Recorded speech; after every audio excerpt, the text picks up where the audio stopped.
Could a strange substance found by a southwest Arkansas man be part of a government test? Well, that's the question at the heart of a phenomenon called chemtrails, now getting widespread attention. Well, tonight, KSLA News 12 investigation reporter Jeff Farrell shows us the results of testing we had done about what's in our skies. It seemed like some mornings it was just crisscrossing the whole sky. It was just like a giant checkerboard. Bill Nichols snapped several photos of the strange clouds from his home in Stamps, Arkansas. They begin as normal contrails from a jet engine, but do not fade away like a normal contrail.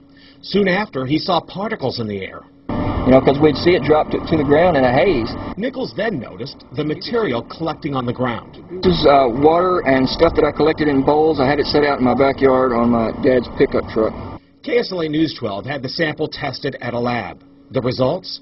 A high level of barium, 6.8 parts per million, more than 3 times the toxic level set by the EPA. Armed with these lab results about the high levels of barium found in our sample, we decided to contact the Louisiana Department of Environmental Quality. They told us that yes, these levels are very unusual, but at the same time they added the caveat that proving the source is a whole nother matter. Barium is a hallmark of other chemtrail testing, which even attracted attention from a Los Angeles TV station.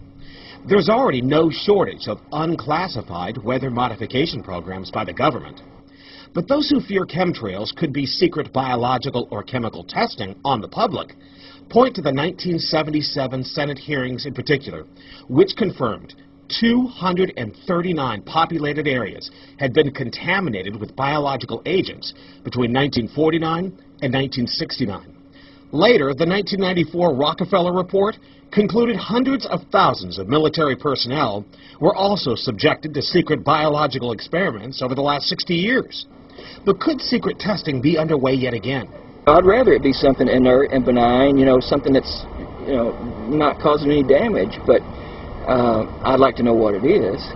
KSLA News 12 discovered chemtrails are even mentioned by name in the initial draft of House Bill 2977 back in 2001 under the Space Preservation Act.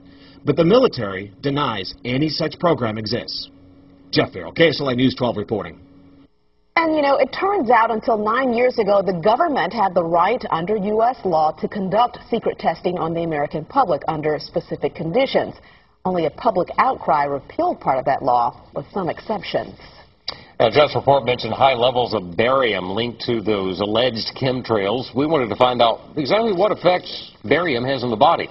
We spoke with Mark Ryan, the director of the Poison Control Center. Ryan tells KSLA News 12 that short-term exposure can lead to anything from stomach to chest pains. Long-term exposure causes blood pressure problems. Ryan addressed concerns by chemtrail researchers that barium could be meant to wear down a person's immune system. Anything that causes ill effects in the body long-term chronically is going to affect your ability because it's constantly working on the body.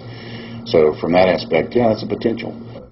Ryan says he's conducted research on his own about secret government testing on the public, but he's still a bit skeptical about the alleged chemtrails, at least at the moment, because the Poison Control Center has seen no calls about exposure to barium.